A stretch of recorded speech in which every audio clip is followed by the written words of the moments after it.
Hello guys and welcome to some Group B Rally. Just to let you know, I skipped the Mazda IROC 7 FC due to the strange reason that when I enter it to the rivals mode of the rally stage I'm doing, it crashes the game.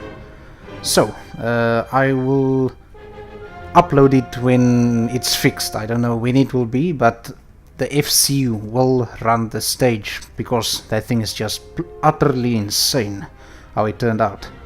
Today we focus on the 3rd gen Camaro IROC Z. Chevy had many tries in the Group B so far, some were impressive, others not so much, and almost all of them were in the biggest class. So was the IROC Z as well, with its 5.7 liter V8. They maxed out everything, but the only restriction or restraint they had was that the F-body chassis only accepted rear-wheel drive. So they did what they could.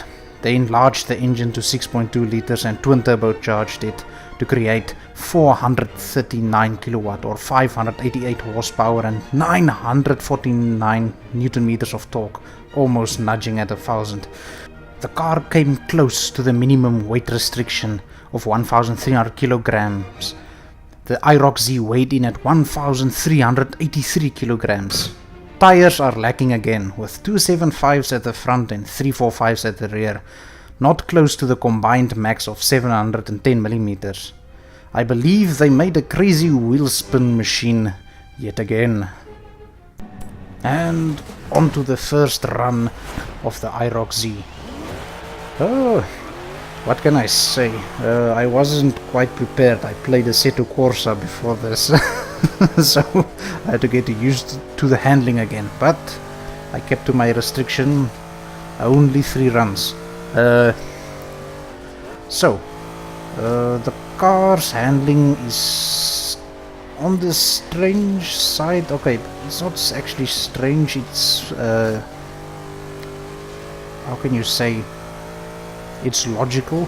The car has such wide rear tires that when I slow down for a corner and accelerate out of it, especially on the tar, it's almost as if the car lifts its nose up and then has a slight hint of understeer due to the fact that there's then no weight on the front wheels. But other than that, this car has a lot of grip, even though it didn't even come close to the maximum tire size that the Group B had in the restrictions of the 5000cc plus cars. Yes, and the power delivery is fantastic. The car generates a huge amount of power naturally aspirated, so the turbos are almost like a little boost up top. So when you fall down into a lower RPMs, there isn't that significant turbo lag that you will find in a 4-cylinder turbo or a 6-cylinder turbo engine. Yes, and the solid axle rear end also surprised me in the corners. I didn't expect it to grip up that good because the wheels can't move independently. So a solid axle car has its advantages, like in a straight line. Drag racing people prefer solid axles over independent rears or independent suspension. And on rally they would prefer independent suspension due to the wheels can move separately. But the car functioned perfectly on the rally stage. It handled everything like a true rally champ. And that comes to my conclusion on why weren't there more American cars competing in rally in the olden days. We see these days the amateur events where, let's just see the time, and 2 minute 30.492. I was still getting used to the car. Yes, where were we? Yeah, the amateur division rallying these days. You can sometimes see some of the older muscle cars and older American cars competing in the rally, but they're in those times and till today there isn't actually American made rally cars, and I wonder why. Yes, the global rallycross cars are maybe made in America, but they're based off of cars that are actually from Europe or Japan, like the Honda Civic SI Coupe. All the suspension and all that sort of stuff are actually from Japan, even though the body shape, I believe, is a true American shape. I don't...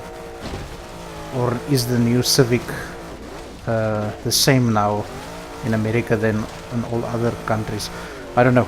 You guys can comment down below about that. But why isn't there American rally cars? Dodge SRT4. Why didn't Dodge made a four-wheel drive version of that, of the SRT4? The Neon, or is did America have the Neon SRT? Oh, okay, but it's the same as the Dodge SRT4. America did make small cars that could compete in rally. The Dodge Omni, for example, I believe Shelby made a hot hatch version of that thing. Why didn't they invest the time in it and also made a rally version of it? It's almost an unknown car, like the Talbot. Yeah, the Talbot. What is that thing? That thing's name called? I can't remember.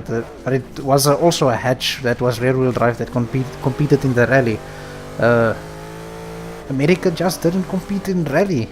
I don't know why, and still till today there's not a real American rally car.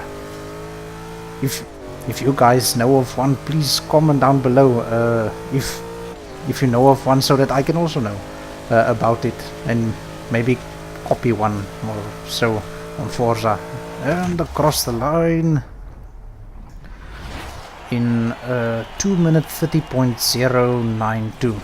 Still getting the hang of the car. And the last run, the run that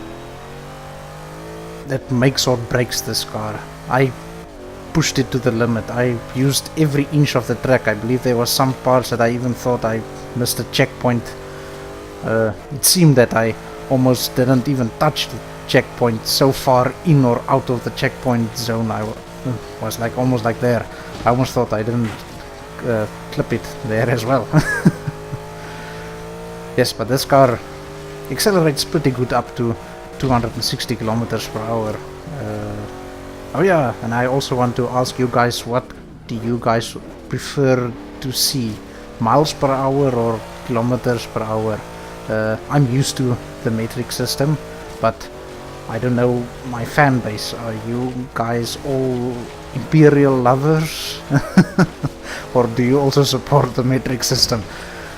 But anyway, yes, this last run, the perfect run. You just get these sort of moments in the game that you can't repeat yourself. I believe I won't be able to replicate this run at all. You see there. I believe the rear light nudged the banner there, not letting me, or thank goodness, registering that I went through the checkpoint. And what speed do we reach here? 220, 240, 250, 260, yes, and on the brakes. This is quite a narrow piece of road, and especially with the bigger cars, if you catch the dirt, you're prone to go sideways into the corner. And my foot is now hard down onto the final straight. 180, 190, 200, 210, 220, 230, 240, 250, 260, and across the line in 272.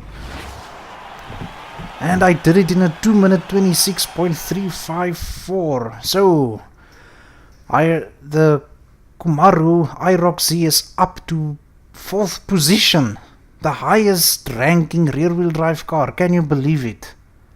I hope you guys enjoyed this episode. please leave a like and subscribe, and comment down below, and remember to press that bell icon to get notified when I upload a new video. And until next time guys, keep it sideways, keep it fun. DriftBuddy out.